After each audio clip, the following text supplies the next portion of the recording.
sound of Universal Broadcasting Network at uenradio.com. One of them wanted to be the security guy. He claimed he was a security guy.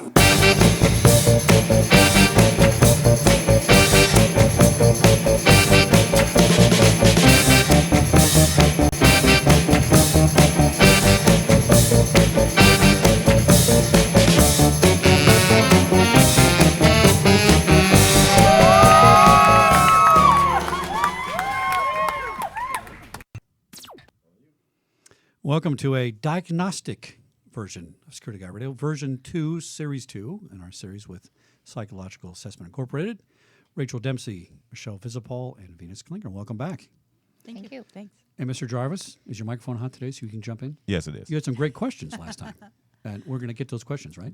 Yes. All Okay. right, oh, now hold on a second. You can't use that radio voice because that's going to they're going to want to have your own show with that. Your voice is better than mine.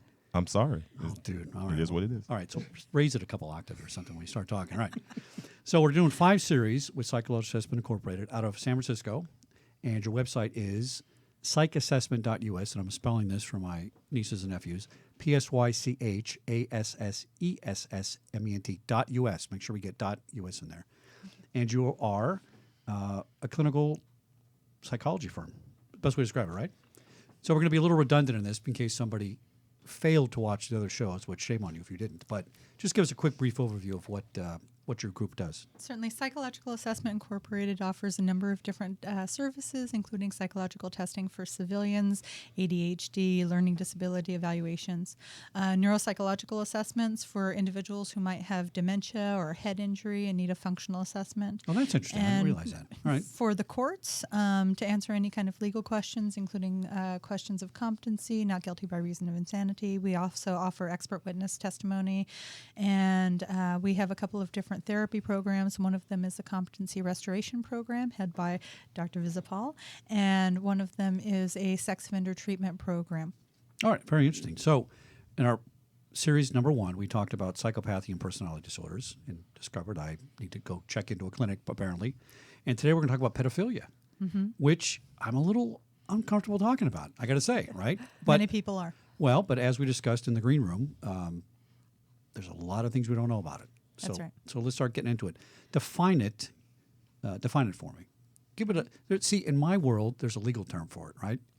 This puts you in jail. This doesn't put you in jail. But in your world, there's all kinds of levels. That's true. So let's go. Take it away. Individuals with who meet criteria for pedophilic disorder have an attraction to a child that's prepubescent, under the age of 10. Prepubescent, I did not realize. I thought, there's some statutes that say if it's under 14, that's sex with a minor.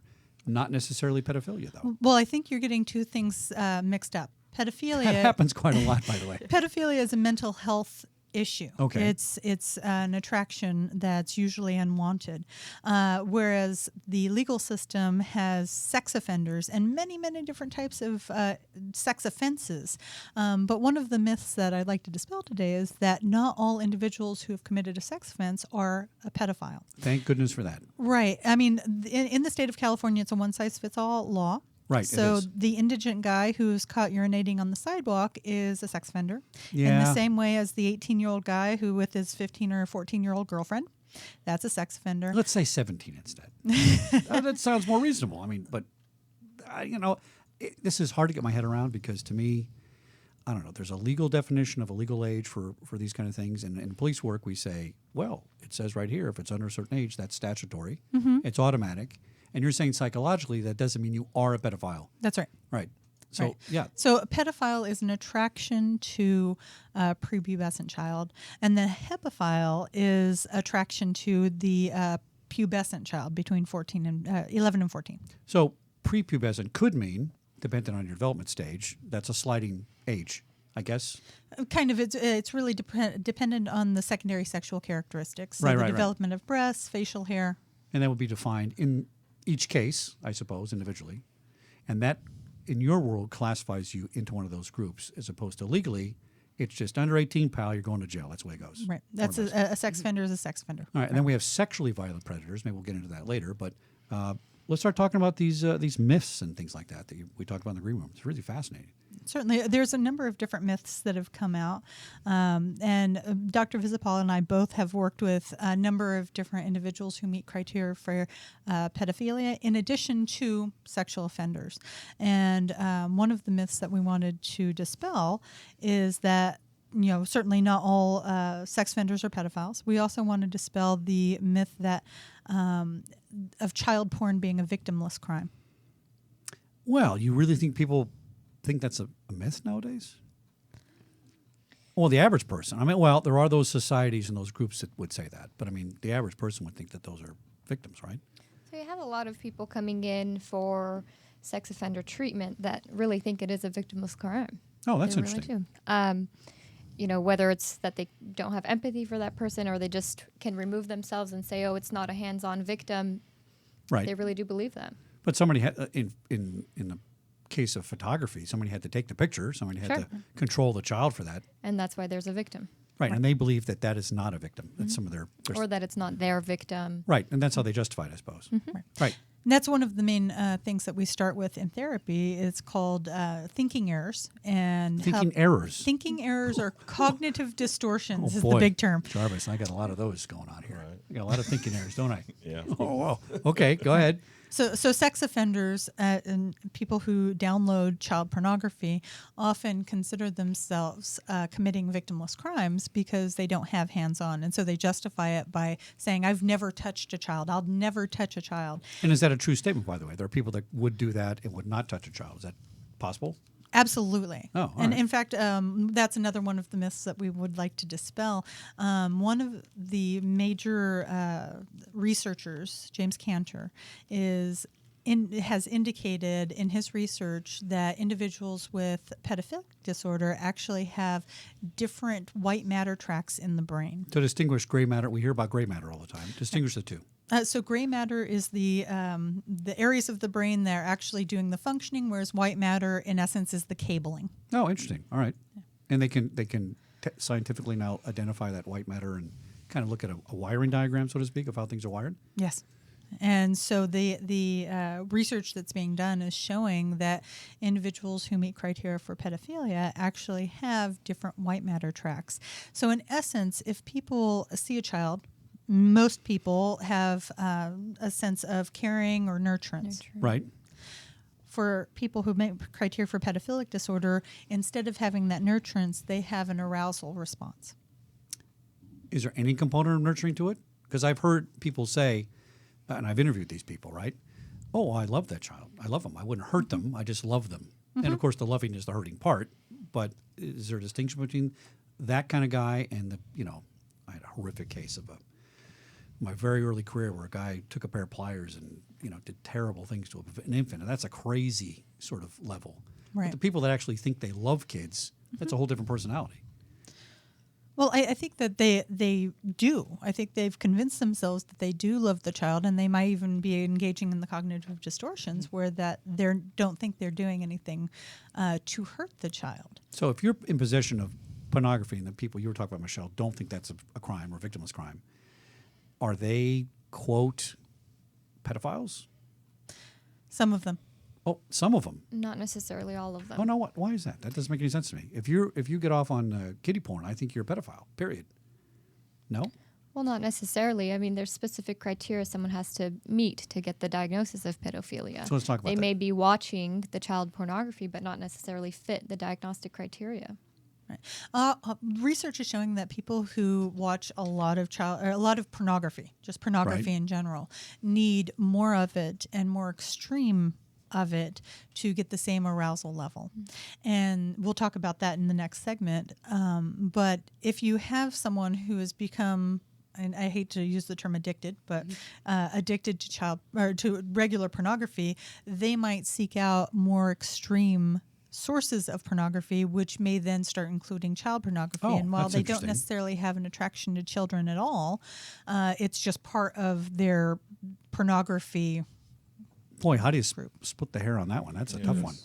How do you Well, distinguish? they use escalates, and then Okay. if the dopamine receptors become overstimulated, then they need to seek something that's more novel, more stimulating every time. So in your they continue to see or seek out something that is going to be more stimulating, something that's new, something that's exciting. And you get to that conclusion through interviews, history, backgrounds, and so you can say pedophile or not pedophile Well, in your diagnosis. yes and no.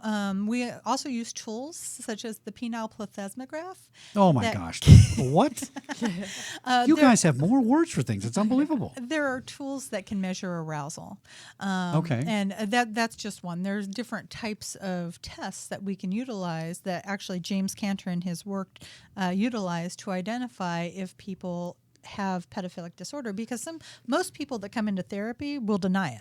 Well, of course, yeah. They'll say, "Oh, it was just part of a whole bunch of pornography that I downloaded." It's got to be the number one denial thing, where you might not deny some other fetish, but that would be like socially can't do that. Yeah. Especially if you go to prison, that's not going to go over big in prison. You're going to have a Absolutely. problem. Now, does there have to be a physical arousal component for it in your group to classify you as a pedophile? Let's say there's no physical arousal. You just like to look at it, but there's no contact with children. It's not necessarily arousal by children. It's just maybe, like you said, Michelle, the next level. I mean, where do you start to say, yes, pedophile, and no, not pedophile technically? I think I would, after a good clinical interview and history, if there was no hands-on offenses, if the person has had a history of sexual arousal and relationships with adult individuals, Okay. and they were not positive on any sexual arousal testing, and after 2 or 3 years of treatment have continued to maintain no interest in children, then I'd probably not diagnose them with pedophilic disorder. What are some other myths that we should dispel? Oh, what else did we have? We actually had a whole bunch of them written down. Here's a good one from Michelle. All sex offenders are male. No, you know what? This is coming out more and more in the media, where you seem to see the female teacher and the student more than you see the male teacher. That's just anecdotal, but that's what first blush, it seems to be that. So predominantly it is male. Still, 51% at least, or whatever. Those get the coverage. Sure, Male. right. The female teacher, the female high school teacher. Where you see a lot more female abuse is in the younger children. Say that again now, the female abuse. Suspects? Yes, female suspects. You'll see Perpetrator. the higher perpetrator rate with younger children. Oh, I got lost in that one. So you're saying that females have a higher appearance of abuse with children than men do? No, you'll see still more males are perpetrators than females. Right. Where you see a higher rate of female perpetrators Oh, all right. are Interesting. with younger children as victims. So you were saying that you noticed a higher. Oh, you so a noticed in the male media, male might go after a 16-year-old, but a female would be younger. There's still a very small. Okay, I'm not saying this Yeah, very yeah, well. yeah, Yeah, no. there's still a much lower rate of female sex offenders or female pedophiles, but where you see the little bump up is with younger victims. Now, do you think that's because, it's not a nice way to say this, but you look at a female teacher and a 17-year-old boy, and people say, "Well, good luck, lucky kid," or whatever. There's this myth about what's the problem with that, whereas on the male side, it's just really a negative social media. Well, it's stigma. great Where the press. difference also might be whether or not it gets reported. Yeah, I think it's not If going to the be reported. 17-year-old male No. says, "Great, look at this! I can brag to my friends." Exactly. Well, and the problem is that our brains aren't fully developed until our mid-20s. And the last part to develop is the forebrain, which is responsible for planning, organizing, impulse control, judgment. And so children and teenagers are really, really poor at judgment. They'll make all kinds of really bad decisions. And many of those have to do with following their hormones. Right. And so we will see a lot of sexually active teenagers who may have sexual relations with someone much older than them. And often society will say, well, why is that a problem? If the 15-year-old girl is sexually active, who cares if her partner's 25? Well, as a police officer, my perspective was always this. Whoever wrote these things, literally, maybe going back 100 years, without all the bells and whistles and technology we had, still got that. Right. They didn't know that intellectually. They knew it intuitively. That, you know what? Kids just aren't great at making a decision. And by the way, therefore, it's just automatically you're a victim. Legally, you're a victim. Right. Right? Not maybe psychologically or whatever, morally, but legally, we just have to say that's the cutoff. You're a victim no matter what you say. And that way we don't argue about it. Right. Because now the tendency in society is to argue about everything. Everything's got their own truth and everybody's got their own. And we're losing the ability to distinguish laws from opinions. And we just got to follow the law. Right. Which is why I think it's interesting that we're talking about this, because in your world, the law is irrelevant in some areas.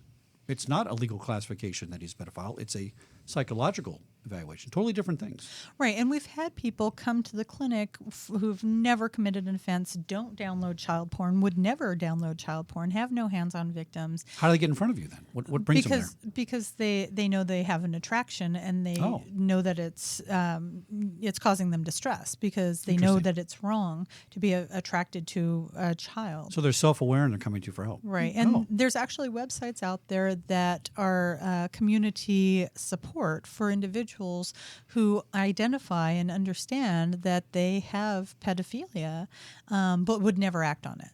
And then there's that crazy group, MAMDA or NAMDA, whatever it's called. NAMBLA. Yeah, that believe sex before 8 or it's too late or whatever their stupid motto is. Yeah, that's the other end of the spectrum. Yeah. So we've got individuals who realize that they have an attraction to children, who would never act on it, realize the damage that they're doing. And then we've got this other group on the other end who have convinced themselves that they're not doing any damage. And the fact is that they do long-lasting damage and pretty severe, but they've convinced themselves that they're not. Well, if we look at the people on the extreme side where they justify this, that's one thing. Everything in society nowadays is instant gratification, justification, because it's such a quick exchange of social media and IDs and things like that. But what I find interesting is it's still against the law. So the psychology of these people that say, I'm going to justify it morally, it's still against the law, dude. Right. So where do you get that from? So what kind of personality is that? That I think that's really more of a pedophilia is, of course, the main diagnosis, but you also got a personality that says, I don't care what laws are and I don't care what rules are. That's a more dangerous person, frankly, in a lot of ways. Certainly. Yeah, I mean, we do see individuals with personality disorders, be it antisocial or narcissistic, who are going to pursue their pursuit of pleasure regardless of the consequences. Very or hedonistic they kind don't of believe thing. that they're going to get caught. Right. Well, those guys in that group seem to broadcast and advertise it and make it like it's all okay, And I don't know if they put people's names on websites. They probably don't, but I mean, they're not quiet about it. They think it's publicly okay. Right.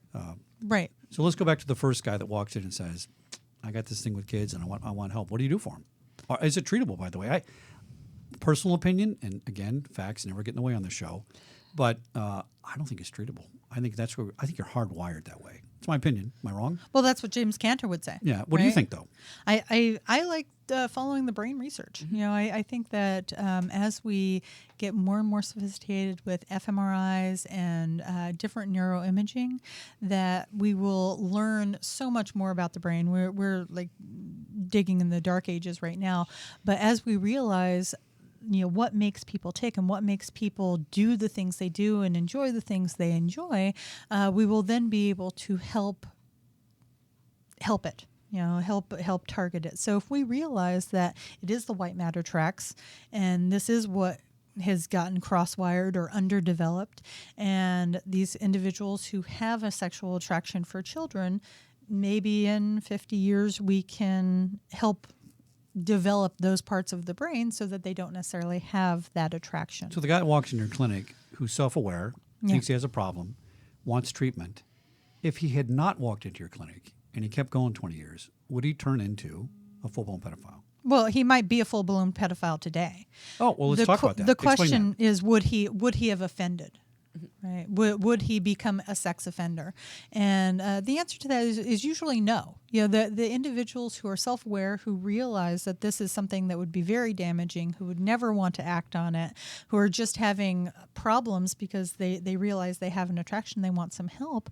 The therapy that Dr. Wysopal and I would do with them is to help them build more victim empathy and challenge their cognitive distortions so they don't get in the mindset mindset of this is not going to hurt a child, right? So they don't become an offender.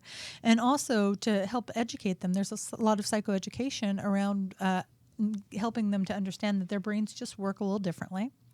And how can they go about getting their needs met without having victims? So are these people, let's see, are you going to, or can you classify them, not legally, let's say, but psychologically, can you call them a pedophile if they're self-aware, they walk in, they've never done anything, they're afraid they're going to do something, can they still be clinically a pedophile?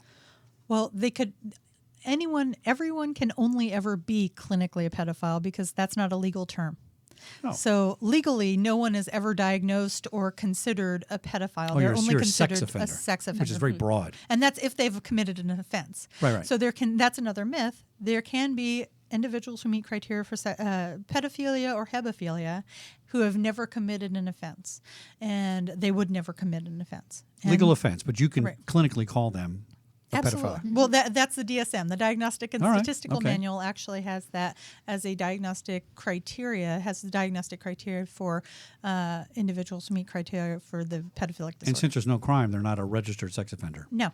And they're just coming to treatment for some alleviation of their suffering, right? They're struggling with this attraction. Maybe they have depression. Maybe they have anxiety. Maybe they have relationship difficulties because they don't really know how to, deal with other people. A lot of them are also married, and so I was going to ask you that. Do they have normal relationships otherwise? Do they have a spouse or girlfriend or boyfriend or something that's many of them. They can. interesting? And do you find in the analysis that adult relationship is, I don't know, normal or functional, for lack of a better term? Or is it, there's problems in that adult relationship?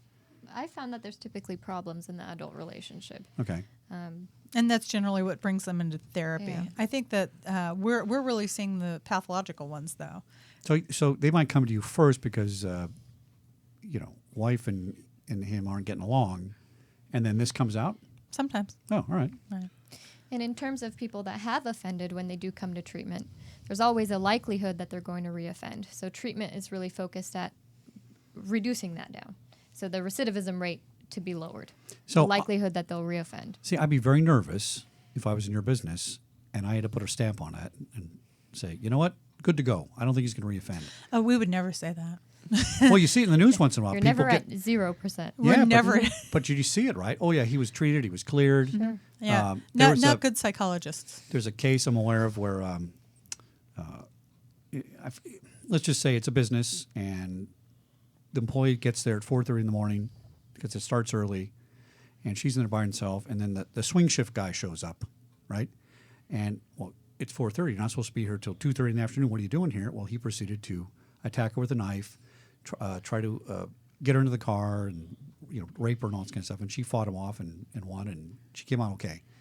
And they go back in history. Oh, guess what? This guy was arrested for molesting a 4-year-old 5 or 6 years ago, and the company hired him back. See? And I'm thinking, what's the connection between that, a 4-year-old, and this woman's 20-something years old? It was just a weird thing. And so I just don't think you can control people's hormones and drives with verbal therapy, so to speak, right? Well, And they used to shock you to all kinds, cut your lobe out. That was yeah. one way they did it. But Well, therapy helps people to control themselves. Control So their impulses. Therapy will never control someone. What therapy will do is help people to learn coping skills and self-awareness so that they can then control themselves so that they don't reoffend. so how do these guys get, you see it in the news all the time, how do they get released, signed off on, cleared, let out of prison early, whatever? Or, we let him out of a mental institution because we think he's okay. I mean, they have to assume that there's a low probability of reoccurrence, and then it occurs again. And you go, oh, my God. I mean, you're just sick to your stomach if you're the victim. No, the thing is, when people are in prison or jail, they do their time. It's not a matter of just being let out.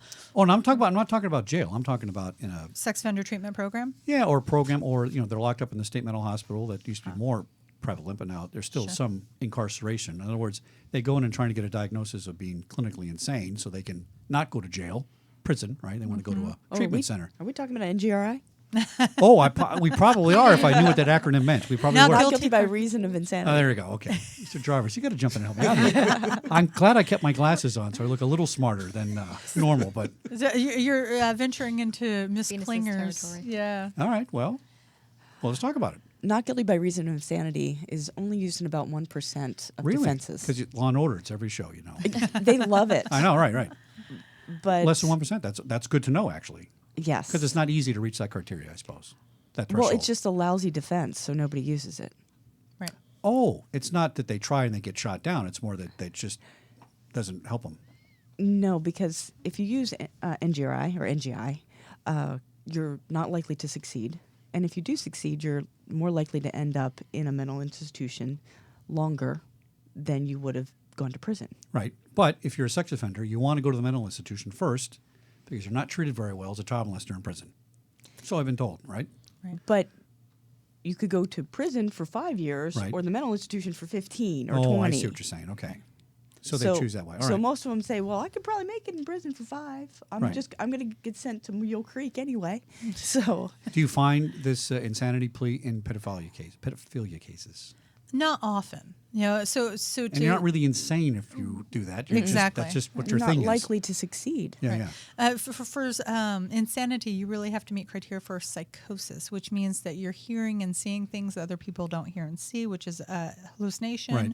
or you're delusional, like in another segment that we're going to be talking about with Dr. Wysopal and Ms. Klinger. And these are So- cognitive choices people are making and preferences, sexual preferences, cognitively and, Yes. and consciously, as opposed to I'm all over the board, because I'm nuts. I'm not in control of Not in control. myself. Yeah. No. I was not capable of making the Right. correct choice because of No. my mental illness. Right. And so now you're talking about sexually violent predators and the SVP laws. So those apply to individuals who have been found guilty, who have done their time in usually prison, Right. and who at the end of that period, where they're about to be on parole, they have a comorbid mental health issue. So they have been diagnosed with bipolar disorder, for example, and a sex offense. And as a product of that sex offense, it was due to the mental health disorder, and therefore, for the safety of themselves and the public, they need to go to a state hospital. And that's where SVP laws come into law. So define violent, because legally to me, if you're having sex with a 3-year-old, you're violent, period. Right. But that's not necessarily what the definition is. It is. Oh, it is? Okay. Yeah, any sex against someone else's will, and a child can't give consent. Yes. So it might not be a Wow. violent where you're beating someone up, violent. Because rape would be violent to Yes. me. Right. Resulting in death, of course, is violent. Assault coupled with it, right? So it's not necessary. So it's everything, really? Well, it's any offense against an unwilling or individual who can't give consent. But that's everybody, right? I mean, it could be your girlfriend that day, right? If something doesn't go right and she doesn't want to or something. But who it's classifies not them? flashing. So you see the difference Oh, because, I like we see. said, sex offending Yeah. is everything. So rape classifies, a sex offense in that manner. Well, you don't get a. But you also have to have 2 victims for SVP. 2 crimes. Crimes? 2 victims. Oh, just victims. All right. Not or 2 more. counts. Yeah. 2 victims. Oh, I see. So 2 Okay. counts against the same victim does not qualify you for SVP. You Who- have to have 2 victims. Who classifies you as an SVP, sexually violent predator, not senior vice president, which I was? Evaluators. So Your type of people? yes, I Okay. could get on the SVP contractor panel. There are panels. Actually, the Department of State Hospitals has the designated psychologists that go in and do those evaluations, and then they have contractors that are also contracted to go in and do those evaluations. I got a as friend well. of mine, a defense attorney, who specializes in that, and it's a very specific vertical market of law that you have to know about. Do people want to get classified as that, so they therefore have a psychological incarceration instead of a jail? No, because No. they go Is to that- jail first. It's at the end of their Oh, jail it's term, in so the they don't jail. get paroled or prison term. Unless they get checked out. Right. It's usually prison, and I think it's always prison. It's always prison. Yeah, so it's after they've committed a felony, gone to prison. And at the end of their term, be it 2 years, 5 years, 10 years, then they're evaluated to see if they need to go into the state hospital instead of on the streets. All right, so I'm a public defender, and this guy's getting out of jail, and I know he's just over the top, and he's a danger to society, and I'm going to call you and say, I need you to do an evaluation on this guy. And if you slap SVP on him, he's going out of jail and he might go right into a mental hospital. Maybe. If they can't incarcerate him any There's longer, 2 they evaluations. can at least lock him up. Yeah, there's always 2 evaluations. Okay. And if they both are in conflict with each other, that's when they bring in a third evaluator. So is that a solution around the law for people that he did his 10 years, but boy, this guy, we don't want him out? Only if he has a mental health issue. Yeah, I'm not saying it's a fake mental health issue. I'm Right. just saying it is a mechanism and it's a diagnosis that says, okay, prison, now down to all of you. Got another 10 years in all of you, pal. Better get straightened out. I don't know. Right. And one of the saddest things is there's no sex offender treatment in prison. Oh, that's weird. That's another myth I want to dispel. I used to work for the CDCR, California Department of Corrections and Rehabilitation, and there are no places that offer sex offender treatment. So all of these individuals who have been diagnosed with pedophilia or any kind of paraphilia, or who have been found guilty of a sex offense, they go and do their time, and then when they're done, they think they're all done. Right. And what they don't realize is that through the California Sex Offender Management Board, when they're on parole, they are mandated to complete at least 1 year of sex offender treatment. And depending on their parole agent, it might be that they have to successfully complete sex offender treatment. And in some cases, that means they're in sex offender treatment for 5 years, depending on the program that they're going into. Wouldn't it be cheaper and easier to do it while they're in prison and more effective? I don't know. Well, yes. Well, do people think that since I'm not around kids, it stops and I'm okay in prison and it's going to cure me or something? What's the reasoning? I believe one of the reasons is that they would be identified as sex offenders in prison, Oh, well, which that's puts true. them at risk. Well, that's true. Yeah, it makes Puts sense. them at a lot of risk. Yeah, they're already at risk most of the time anyway. People figure out in the network what happened, that kind of thing. It also costs money to be qualified as a sex offender specialist. So Dr. Wysopal and I are both certified through the California Sex Offender Management Board to provide services, and you have to be certified through them to provide services for sex offenders who are on probation or parole. And Sex offenders. yes, individuals who Not have been necessarily found pedophile. guilty. Not Right. Not learning. necessarily. Okay. Right. All right. Individuals who've been found guilty of a sex offense or who've pled guilty to a sex offense are mandated to attend sex offender treatment. So the guy, coming back to our guy that self-diagnoses at first, comes to see you, seeks help. If he didn't do any of that stuff, is there a tendency for them to progress without an intervention? Not necessarily. So he could just be wired that way forever and maybe never act out on anything. And another guy's participant. Different sort of Right. people. All right. So let's move the scale up. I got a guy that self-diagnoses. He says, I got a problem, help me out. You start treating him. What's the middle level guy that you're going to come into? Again, we're distinguishing between what's legally sex offending or sex offender and no legal definition of a pedophilia. Well, there is. I mean, there's legal definitions that I can arrest you for under 314 and things like that in the penal code, whatever it is. But just to stick to the clinical side, what's the next kind of level of person that you're concerned about? Is that first guy treatable? More treatable than the other guy? Or are they all equally treatable? Depends on their participation. Yeah, I would argue that they're probably more treatable because they've got the awareness and Yeah. they've got the They're not delusional about it. yeah, and they want help. Right. Whereas a lot of guys, like I was saying, if they come out of jail or prison after doing their time, they think they're done, and they see having to go to sex offender treatment as continued Punishment. punishment. And the fact is, a lot of people don't actually realize that parole and probation is a privilege. It's Yeah, they kind of miss that part. right. And so they don't understand, you're still on supervision and you're having the chance to go to a Starbucks and go get a job and hang out with your family as opposed to spending the next 10 years in jail or the next 5 years in jail. The societal problem is if I'm doing a good background check and I run your record and find out you did hard time for some kind of sex offense, I'm not going to hire you. I can't hire you. And that's a I shame. can't take a chance. And actually, you can. And according to the law, you can't disqualify someone just because they have a sex offense. There's that pesky law. But Right. there's always something else you're probably not going to get hired for. But here's the thing, what would you rather have someone who had committed a sex offense, who's in treatment, who's trying to become a good member of society, who's registering like they're supposed to, that you can keep an eye on working in your warehouse? Or would you rather have that guy unable to sustain himself, unable to support himself, living on the streets near your children's school? Probably using drugs. Are you saying they're both pedophiles? Oh, okay. Well, they're both pedophiles.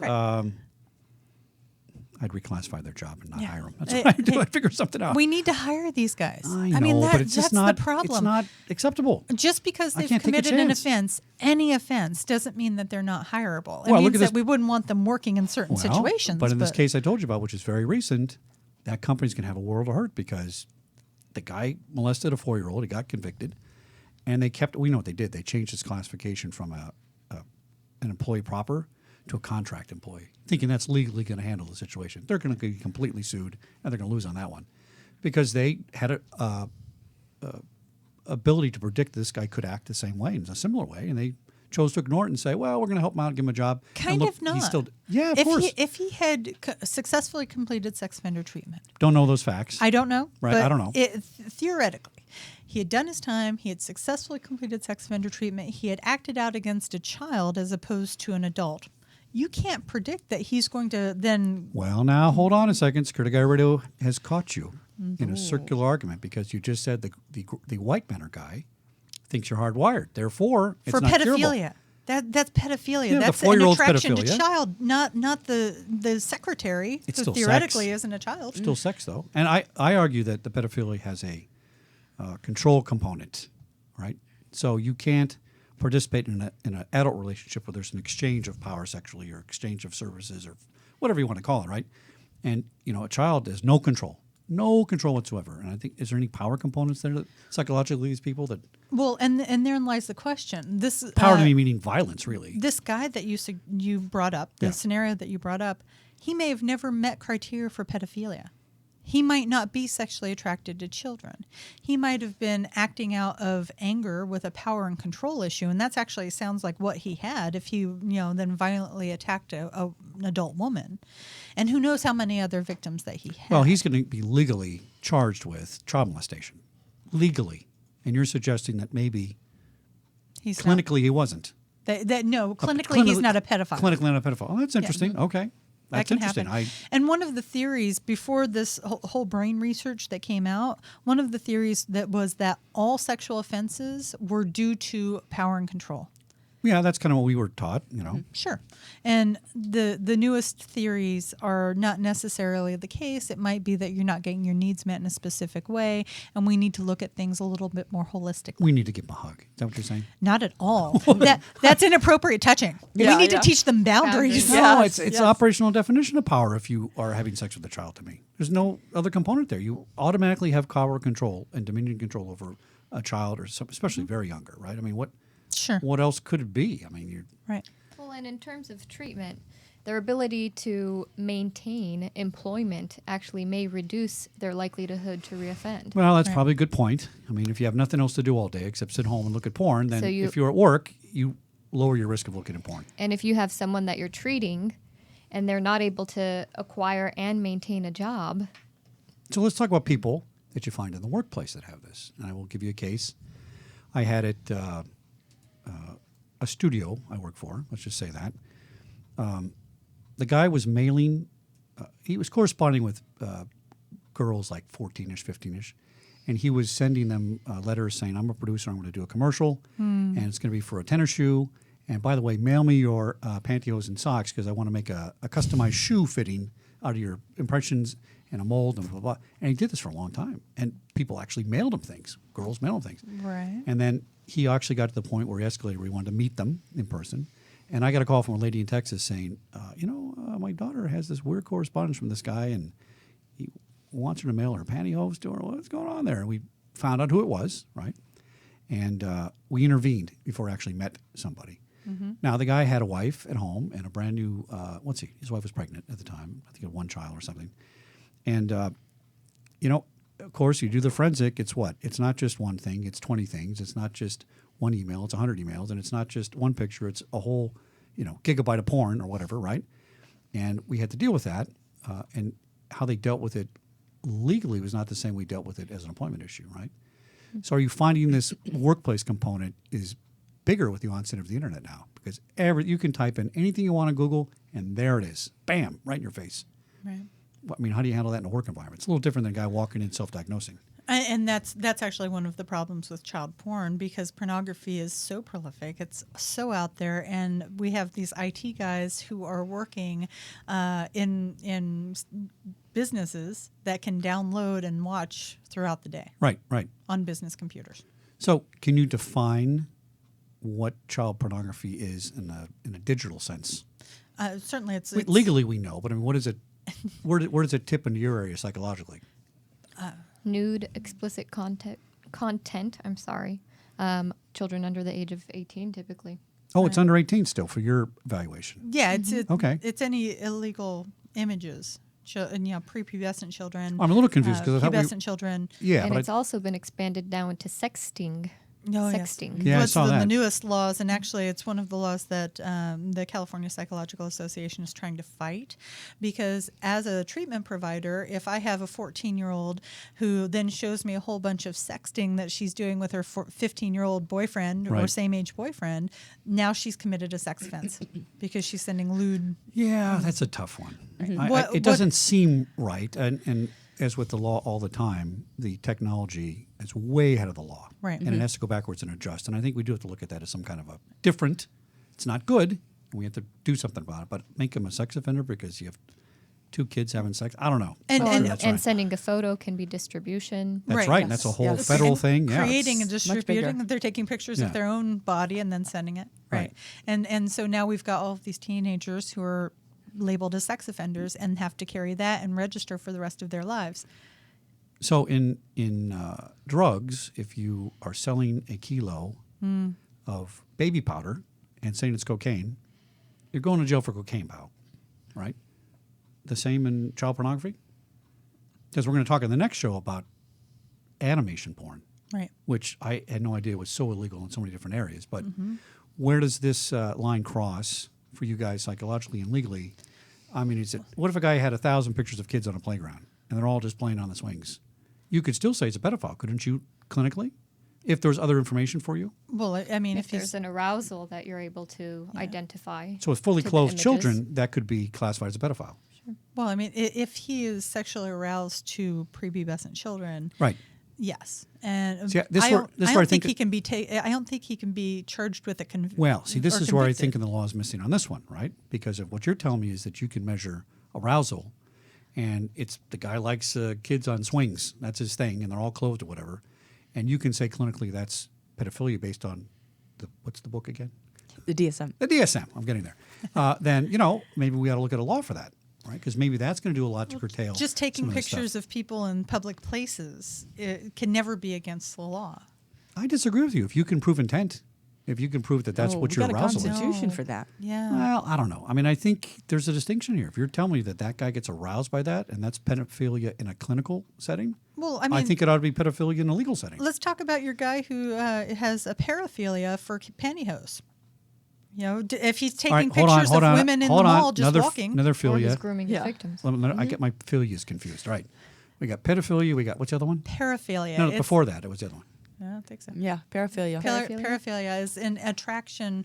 It's any kind of No, you got fetish. you got kids, and then you got post-pubescent. Oh, hebephilia. Hebephilia. Okay, and this is Pubescent. A Paraphilia. paraphilia okay. Define that. is Fetish. a fetish. Oh, any type of fetish. Sexual arousal to something considered deviant Yeah. in nature. All right, now we talked about this in the last show. That's these days, everything goes. So Sure. what is deviant? And things are more acceptable than they used to be. And how do you distinguish that? Is if it causes you harm or interruption, does that become a philia, so to speak? Well, Well, this if- guy it did. You're right. Right. Yeah.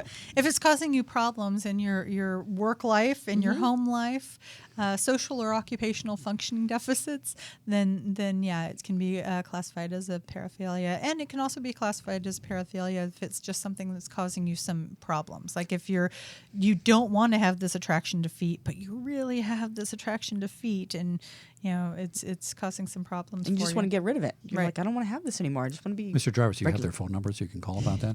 Yeah. Okay, good. All right.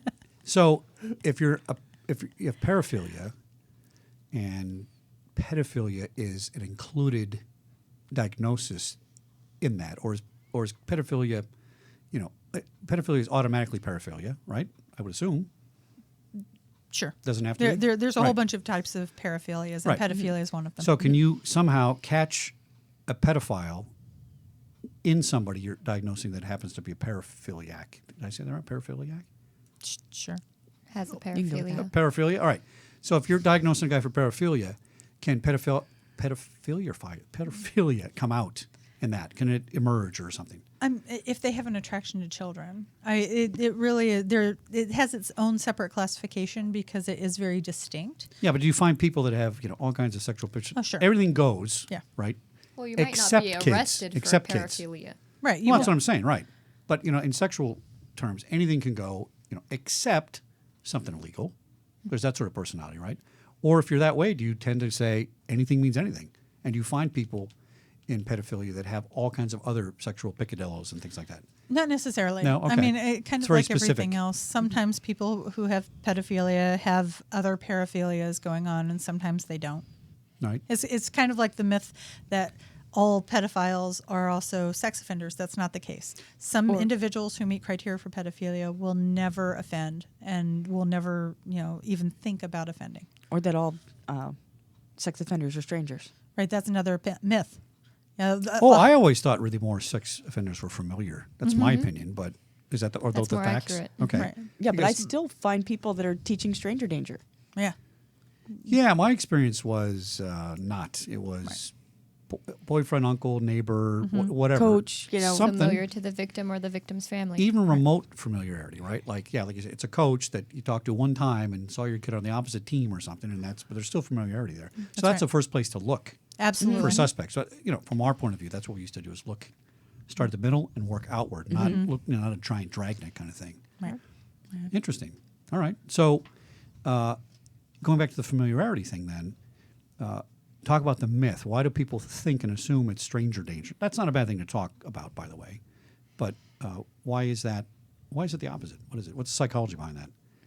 Does the suspect feel more comfortable because he's more in control of his environment and knows what he's talking about, and he's looking and stalking and evaluating before he acts? Well, grooming the- becomes a part of it. Grooming, And okay. The opportunity is there. Oh, grooming the victim, like, hey, here's an apple and here's a, let's.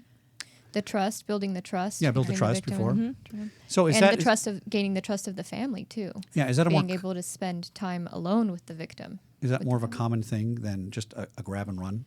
Absolutely. Oh, interesting. That's Okay. that's why Venus was saying the stranger danger is a myth. Yeah. Right. That's very, very rare cases of sexual offending.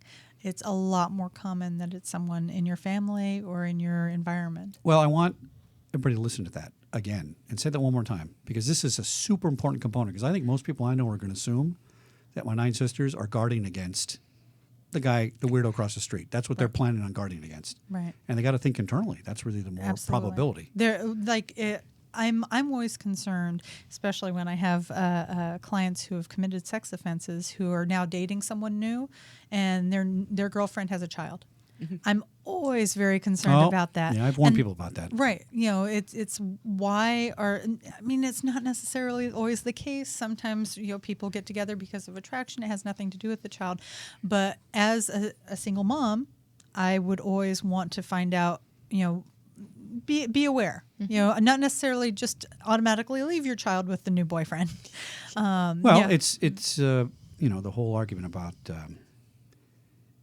you don't find pedophiles on an oil rig in the middle of the Irish Sea, right? You just don't. Well, They may be clinically, but they're not. They're Right. they're predators at that point, Sure. right?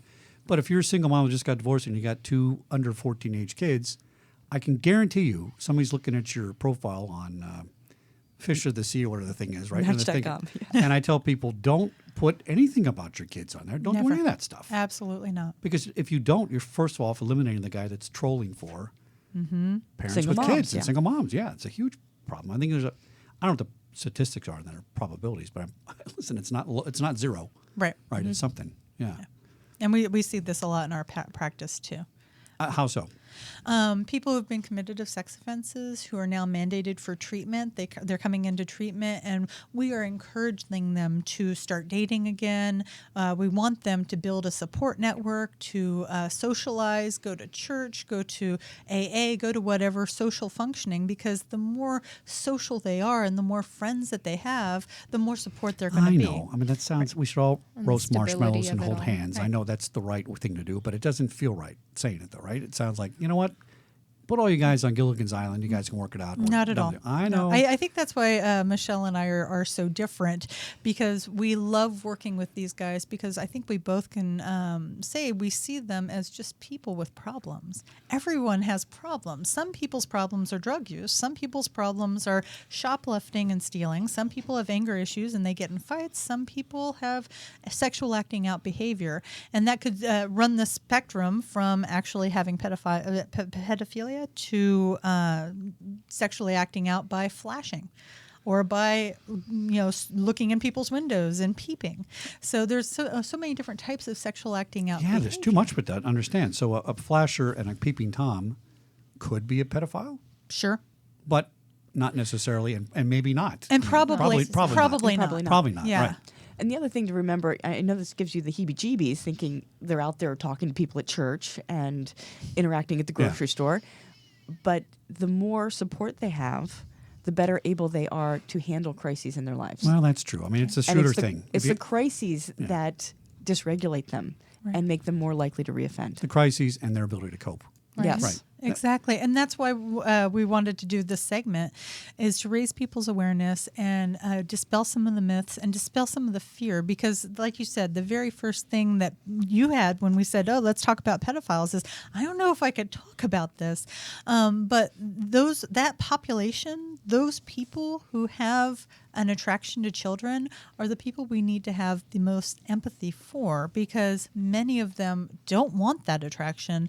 They really just want help, but they're petrified to come out and ask a therapist for help, because even many therapists would say, oh my God, I don't want to touch you. There's something wrong with you because of this attraction. Right. So in the old days when they castrated you, because they used to do things like that, did the data, eventually evolve to saying that didn't really work? Right. It doesn't Doesn't work. matter. It's not a sexual No. drive as much as some kind of other component. And pretty much any sexual offenses, castration doesn't work. Interesting. Yeah, even serial rapists who are raping adults out of anger, having no testosterone won't necessarily help. Their anger is still going to be there. Their power and control issues are still going to be there.